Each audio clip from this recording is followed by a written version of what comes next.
Now, the trial of the NHS nurse Lucy Letby is continuing at Manchester Crown Court. She wept as she told the court that she was devastated at being accused of murdering 7 young babies and the attempted murder of 10 others. Asked by her defence lawyer if she'd done anything wrong, no, she replied. She told the jury that she'd only ever done her best to care for the babies. This is a podcast about one of the most anticipated criminal trials for years. It involves the most shocking of allegations, the alleged murders and attempted murders of tiny, premature babies at the hands of a neonatal nurse whose very job it was to look after them. Lucy Letby is on trial at Manchester Crown Court, accused of killing 7 newborns and injuring 10 more at the Countess of Chester Hospital in Cheshire. The jury's now been sitting for 7 months. Prosecutors have finished outlining their case and the court has begun hearing from the defence on why they say Lucy Letby is not guilty of the 22 charges that she faces. I'm Liz Hull, Northern correspondent for the Mail. I will be in court to report on the case as it develops. And I'm Caroline Cheetham, a broadcast journalist. Every week we'll examine what's happened and bring you the details behind the headlines. This is the trial of Lucy Letby.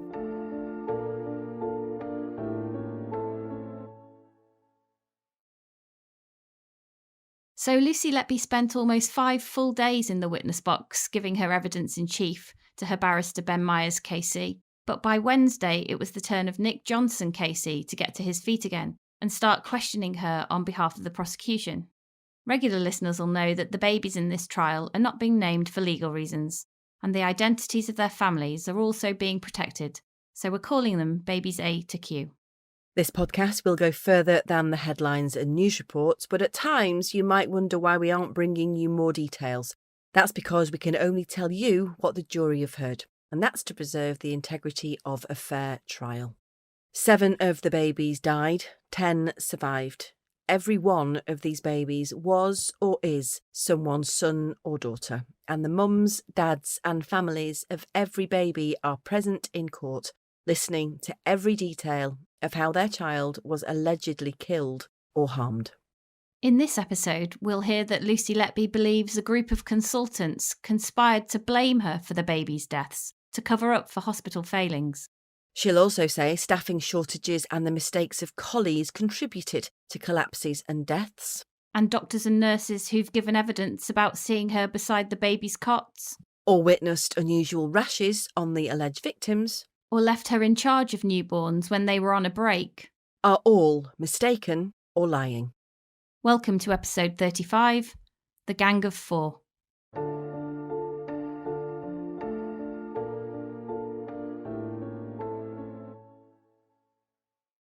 Right, Liz, so it was a really busy week last week in court because for the first time in quite a while, the court sat for 5 days straight. And that's why we brought you an extra episode on Thursday, so that we could get you up to speed on the end of Lucy Letby's evidence in chief. That's right, Caroline. At the end of our Thursday episode, we heard the final exchange between Lucy Letby and her barrister, Ben Myers, which took place on Wednesday afternoon. And just to remind you, she became tearful shortly before this as she described how she felt lonely when she was moved off the unit and again denied hurting babies or using air or insulin to try to kill them. Moments later, Mr. Johnson got to his feet to begin his cross-examination. Now, this is the first opportunity he's had to question Lucy Letby about the allegations, so it was a much anticipated moment in the trial. And probably understandably, Liz, the courtroom was full. You're one of just 5 journalists allowed inside Court 7 at Manchester Crown Court. The rest are watching a live stream of the proceedings in an annex at the Magistrates' Court, which is in a completely different building a few hundred metres away in the city centre. So, Liz, just remind us what it was like inside the room. OK, so Lucy Letby's sitting at a small wooden desk to the left of the judge's bench, and she's flanked by 2 female security guards.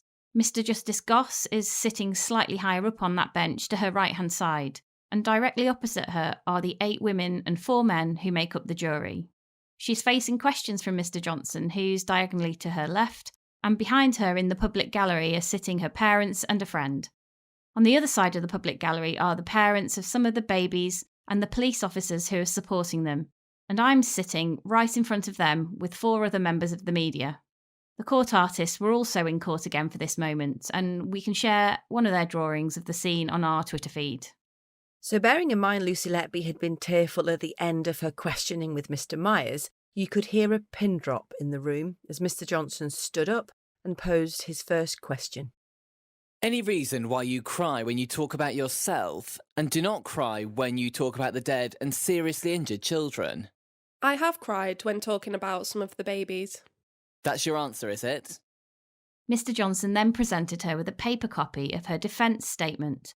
That's the statement that anyone who pleads not guilty in a trial submits to the prosecution to spell out why they say they're not responsible for the alleged crimes before their trial gets underway.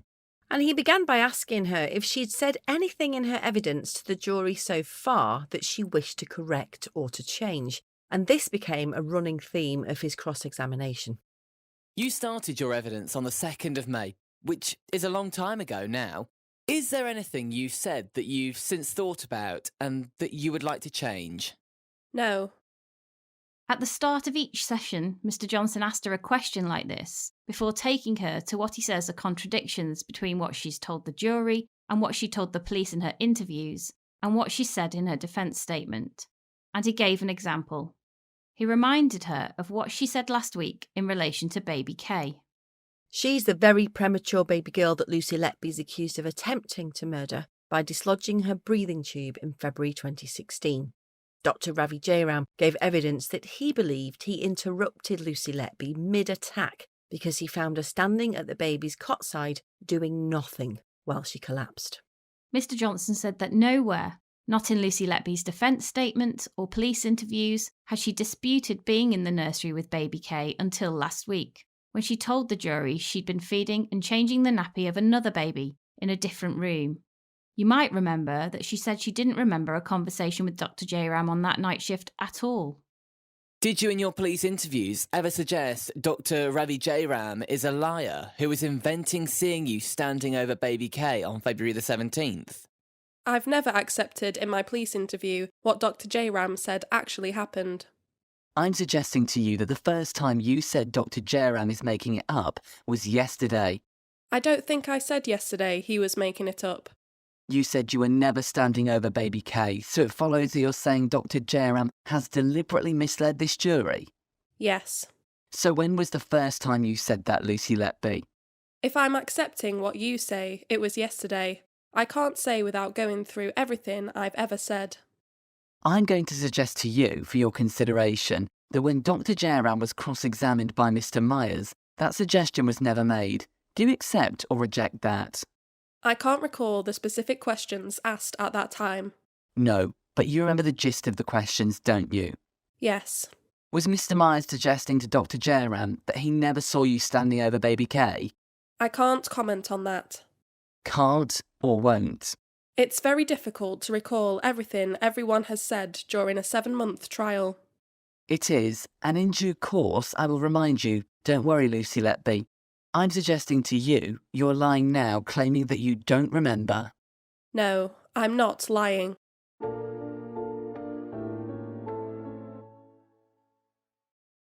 Now, Dr. Jairam's name came up again the following day when Mr. Johnson started asking Lucy Letby about her relationship with doctors on the unit.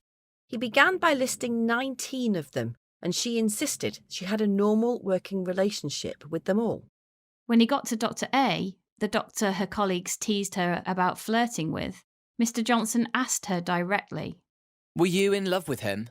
No, I loved Dr. A as a friend. I wasn't in love with him. But as the questioning went on, she named 4 consultants, Dr. Jairam, Dr. Stephen Breary, Dr. John Gibbs, and Dr. B, a consultant we haven't been able to name, as being out to get her. She said the 4 were involved in a conspiracy to blame her for the baby's deaths. And you may also remember that she told the jury that when she'd written the word bastards on another of the notes, she was referring to Dr. Breary and Dr. Jairam because she was angry that they'd pointed the finger at her. Are you suggesting there's some sort of agreement between medical staff to get you? In the consultants group, I do believe, yes. 4 doctors. A gang of 4, let's call them. What's the conspiracy? They have apportioned blame onto me. The motive? I believe to cover failings at the hospital. But Mr. Johnson suggested she was the only common feature and had to be the person responsible for harming the babies. And remember, the jury has previously been shown a graph of shift patterns of every nurse on duty during the alleged deaths and collapses, which shows Lucy Letby was the only one working every time. Do you agree that if certain combinations of these children were attacked then, unless there was more than one person attacking them, you have to be the attacker? No, I have not attacked anyone. Just because I was on shift doesn't mean I have done anything. She was also asked about the two babies, baby F and baby L, who she's accused of poisoning with insulin. She agreed that both boys were given insulin unlawfully, but insisted it was not given by her. Do you agree that baby F was poisoned with insulin? Yes. Somebody targeted him specifically? No. Knowing what you know about insulin readings, blood sugar readings, what are the realistic possibilities in baby L's case? I don't believe any member of the unit would make a mistake.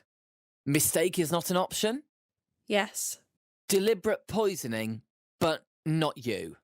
Insulin has been added by somebody, but not me.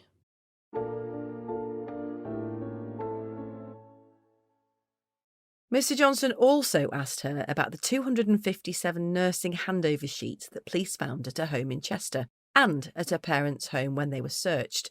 She claims she didn't take the documents, which contain sensitive information about babies being treated on the unit, deliberately as souvenirs, and that they accidentally came home with her in the pocket of her scrubs. And she accepted it was not normal practice to keep hold of these sheets, and that she should have destroyed them in the confidential waste at work. But Mr. Johnson suggested she'd taken the sheets with her and was not bothered about keeping the information private. It's not that I'm not bothered. I know they are at my home address, but they are still held in confidence. Held in confidence? In a bin bag in your garage? I'm the only one that lives at the property, so yes. What about the ones at your parents' home? Who lives there? My parents, but they don't enter my room. They are not held in confidence, are they? I don't believe anybody would have looked at them. Do you obey rules when it suits you? No. Do you like telling people what to do, but you don't live up to those standards yourself? No. Mr. Johnson also presented Lucy Letby with a handover sheet that he said was in pristine condition. He told her it was found at her home in a keepsake box which was decorated with roses. And he said it was dated June the 1st, 2010, her first day of work as a student at the neonatal unit. Letby told the jury that the sheets had no meaning to her and were just pieces of paper. Students aren't usually given handover sheets on the unit, she said. But Mr. Johnson said 99 of the handover sheets found by police were from her time as a student. Why don't you want to tell the truth? That is the truth. They have no meaning to me at all. I have copious pieces of paper and cards that I have not thrown away my whole life. Also found at her home was a blood gas reading of a baby boy, baby M, who she allegedly attempted to murder. He's a twin boy that she's accused of injecting with air in April 2016. And you'll remember his brother, baby L, is the second baby that she's accused of poisoning with insulin on the same shift. Mr. Johnson reminded her that a nursing colleague who took the blood gas reading for baby M gave evidence that she would have disposed of the printout in the unit's confidential waste bin, and he accused her of fishing it out of the bin for her souvenir collection. When did you fish it out of the bin?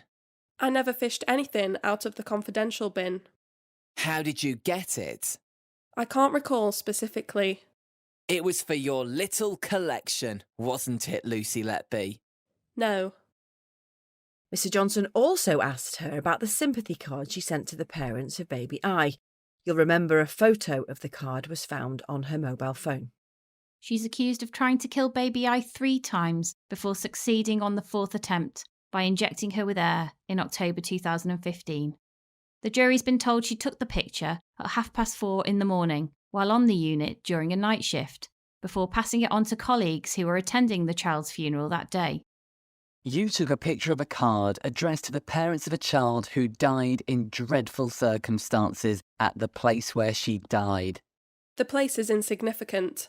Did it give you a bit of a thrill to photograph it at the place where this poor unfortunate child died? Absolutely not. Mr. Johnson also asked her about the paper shredder found at her home. When she was arrested, she told police that she didn't have a shredder. She said she'd simply forgotten she had one. I'd just been arrested by the police. Locating a shredder wasn't on my mind. Are you making up bits of evidence as you go along? No.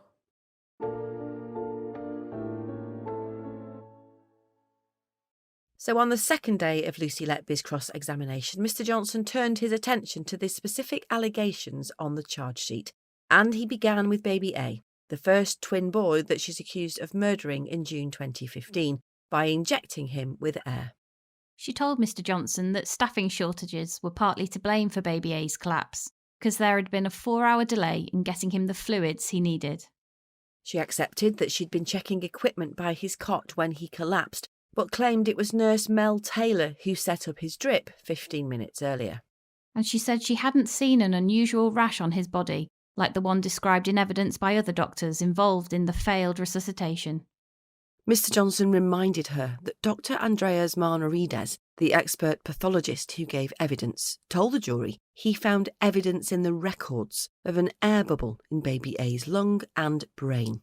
And Dr. Owen Arthurs, the expert radiologist, had seen air bubbles in his blood vessels on an X-ray.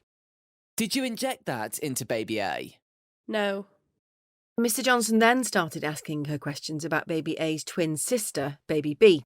She was attacked, the prosecution say, in an almost identical manner on the following shift, but thankfully she survived. He reminded her about the evidence from the twins' parents, who he said were so devastated by their son's death that they effectively stood guard over baby B all the next day until they left the nursery around 8 p.m. in the evening. Mr. Johnson said on that shift, Lucy Letby was not baby B's designated nurse, and instead she had 2 babies in nursery 3. But, he suggested, she didn't like being there because she found caring for less sick babies boring. He said phone records showed she was texting friends and engaging in chit-chat with other colleagues while at work that night.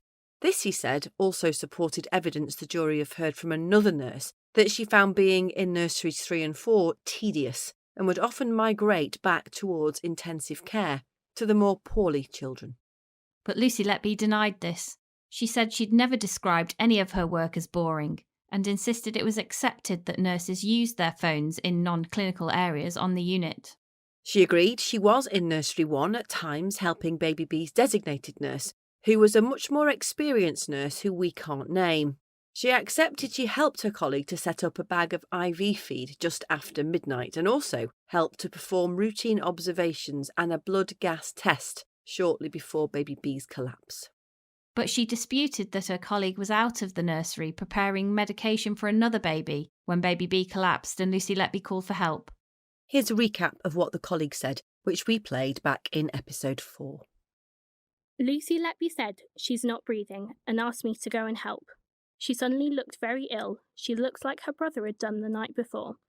Pale, white with this purple blotched discoloration. It was all over. That's how her brother appeared too. I just remember thinking, no, not again. I'd not seen anything like that before. To see his sister with the same appearance. Lucy Letby said her colleague's recollection was potentially wrong. Do you remember telling the jury baby B's designated nurse alerted you to her collapse? I am unsure which way round it was. I'm unsure whether I spotted it first or baby B's designated nurse alerted me. My memory is she alerted me, but I can't say for definite now. So she's wrong, is she? Potentially, yes.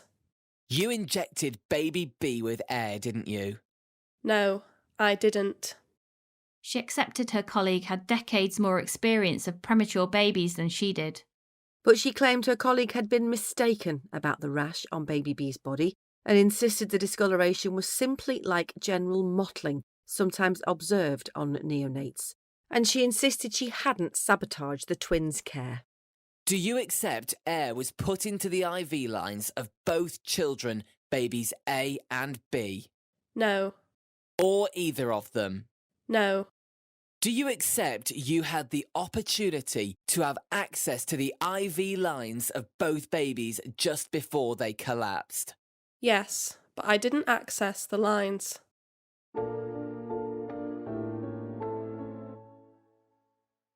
Mr. Johnson then began asking Lucy Letby questions relating to the next baby in the case, baby C. He's the baby one nurse said was the smallest baby she'd ever seen. Lucy Letby is accused of murdering him by injecting air into the tube in his nose, causing his tummy to swell and crush his lungs, shortly after he was given his first feed of milk, around 11:15 p.m. on June the 13th.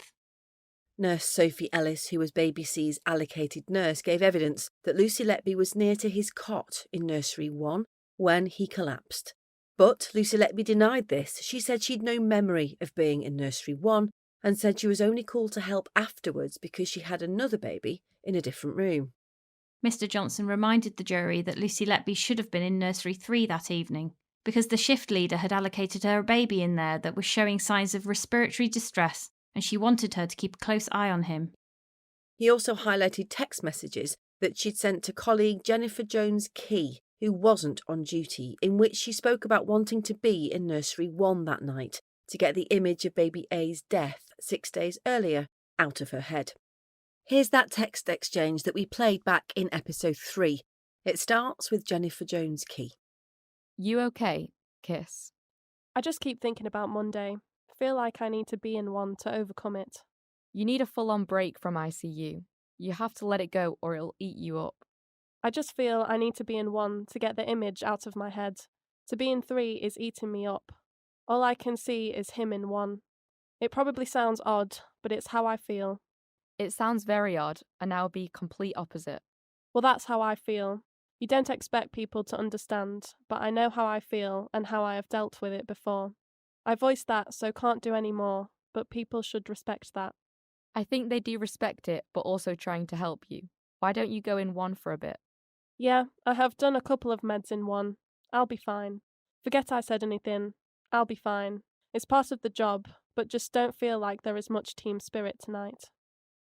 Mr. Johnson said the text suggested she was frustrated by the allocation of babies that night because Nurse Ellis was less experienced than she was. He also said she was upset that Nurse Melanie Taylor, who'd also been on duty when baby A died, was given the other intensive care baby to look after that night in nursery 1. People should respect that. You wanted to get your own way, didn't you? No, I expressed a preference to go into nursery 1, as did Mel. People should respect that. What did you mean by that? That people should respect me. It's not about me having my own way. It's about how you deal with things. Mel and I both asked to go into nursery 1. Were you upset? Yes. Were you upset with Mel? No, I was upset generally, that I didn't feel my feelings were being considered. By who? The shift leader and Mel. What did you expect Mel to do? Mel and I were both present with baby A, and I supported her with that. You wanted her to talk about baby A's death? I wanted her to be there to support me. You wanted her to talk about it? I think what I was suggesting is the only way to overcome those things is by talking to colleagues that were present. Shared experience. Is that what you enjoyed? What? Talking to colleagues? No, sharing experiences of babies collapsing and dying. No, shared experiences for very many reasons, not just that. A couple of times you say, forget it. Were you frustrated? Yes, I felt I wasn't getting anywhere with the conversation and wanted to leave it at that. What were you expecting Jennifer to say that she was not saying? She maybe could have been a bit more understanding about what I was saying and how I was feeling. Did you want attention? I don't think attention is the right word. Just recognition from a friend to acknowledge how I was feeling. Because you'd been through such a dreadful experience, you wanted people to show you what? I don't think I wanted them to show me anything. I wanted to express how I felt to her, and I don't think she understood the context of what I was saying, so I wanted to leave the conversation. Does it come to this? You wanted to be in nursery 1? Yes. your wish was being frustrated by management. By the shift leader. And in your view, the person who had what you wanted wasn't sufficiently qualified for the job. No, Sophie wasn't in the correct position to care for baby C. Why? She was recently qualified. She didn't have the experience or skills. Which skill was she deficient in? She didn't have the experience of premature babies. Small babies, like baby C. I'm not saying she caused anything with him. I'm just saying she was the least experienced nurse on the shift and had very little experience of small premature babies like baby C. She had something you wanted. No. The care of baby C. Isn't that what you wanted? No, not specifically baby C. Nurse Ellis told us she left Nursery 1. That was the opportunity you took to sabotage baby C, wasn't it? No. Lucy Letby also denied causing the swelling seen by doctors in baby C's throat and suggested the air found in his tummy was due to him being neopuffed or given oxygen via a mask during the CPR. Mr. Johnson reminded her of the evidence of the shift leader, who can't be named for legal reasons. She told the jury she had to repeatedly tell Lucy Letby to stop going into the family room where baby C's parents were cradling their dying son. You enjoyed the aftermath of this, didn't you? No. Why were you so keen to involve yourself with baby C's family as they cradled their dying son? I don't agree with that. I don't recall being there a lot of the time. You remember the shift leader said she'd had to keep pulling you out of the family room? Yes. That was not disputed on your behalf with her, was it? I can't recall that now. Do you dispute it now? That I'd been in the family room? Repeatedly. No, I agree I had been around at some point, but not repeatedly, and I don't recall the shift leader having to pull me back out. Do you remember what else baby C's mother said you did? Made a comment about putting him in a basket. She said, you've said your goodbyes, now do you want to put him in here?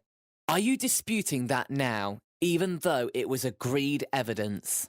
No, I don't recall that. I don't think I ever accepted definitely that's what I said. I don't recall that.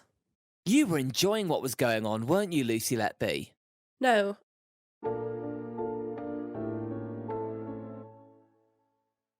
So the final baby Mr. Johnson asked Lucy Letby about last week was baby D. She was a baby girl and the third baby to die in just over a fortnight on the unit in June 2015.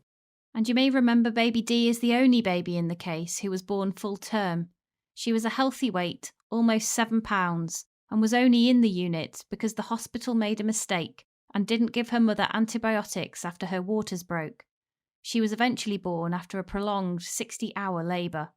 A post-mortem later revealed that baby D had pneumonia when she died, but Dr. Marna Redes, the expert pathologist, told the jury that she died with pneumonia, not because of it, and the presence of air in her major blood vessels pointed to air embolism, a bubble of air in her blood, being responsible for her death.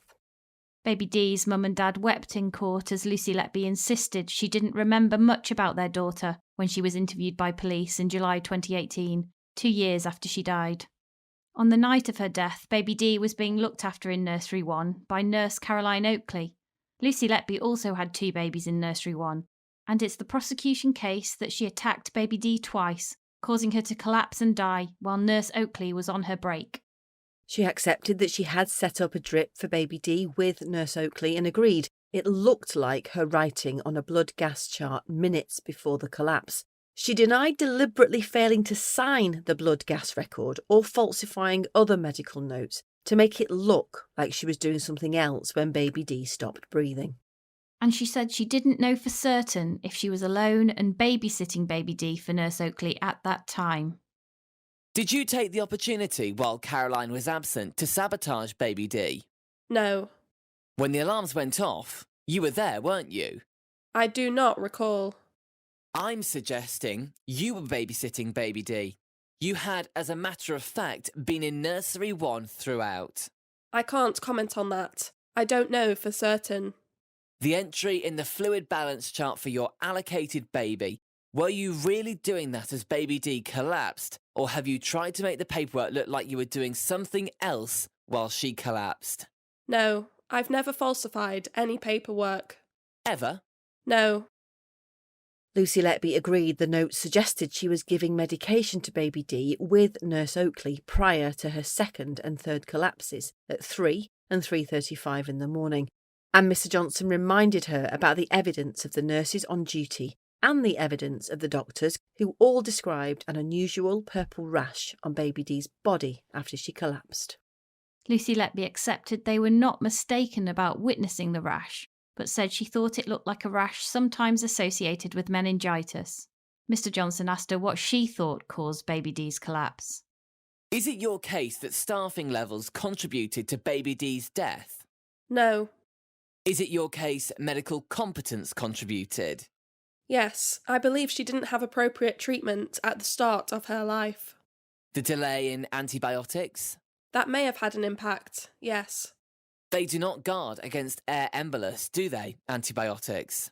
No. Mr Johnson also reminded her of texts she'd exchanged with her friend, the more senior nurse who'd been her mentor, which were sent after baby D's death. We first heard them in episode 6, and here's a recap. We had such a rubbish night. Our job is just far too sad sometimes. No. What happened? We lost baby D. What? But she was improving. What happened? I can't believe you were on again. You are having such a tough time. Messed about a couple of times and came out in this weird rash looking like overwhelming sepsis, then collapsed and had full resus. So upsetting for everyone. Parents absolutely devastated. Dad screaming. Andrew Brunton and Liz Newby said it will probably be investigated. What? The delay in treatment? Just overall looking into the case and reviewing what antibiotics she was on, if it was sepsis. Dad is beside himself. Damn. Poor family. You okay? It's just been another shock for us all. I feel a bit numb this time. Oh, hon, you need a break. Mr Johnson questioned her further on whether she really had little memory of baby D when she was interviewed by the police. This was a traumatic and shocking incident, wasn't it? Yes. You remembered it very well when you spoke to police, didn't you? No. You were enjoying this, weren't you, Lucy Letby? No. Mr Johnson pointed out that she'd searched for baby D's mum's full name on Facebook 3 days after she died, and searched twice for the full name of her dad 4 months later, in October 2015. She insisted she had a good memory for names, but said she didn't know how she recalled those of baby D's parents months later. Baby D died because you injected her with air, didn't you? No. Didn't you? No. That's the reason she had air in her great vessels like baby A and baby O. I did not give her air.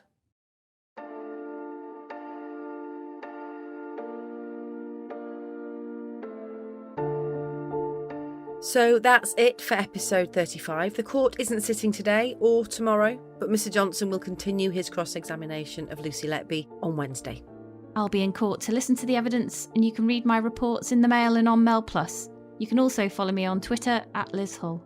You can give us a rating and you can share the podcast, which has now been downloaded over 2 million times. You can also follow us on Twitter @Lucy Letby Trial, or you can follow me @Radio Caroline, or send us an email at thetrialoflucyletby@gmail.com. See you then.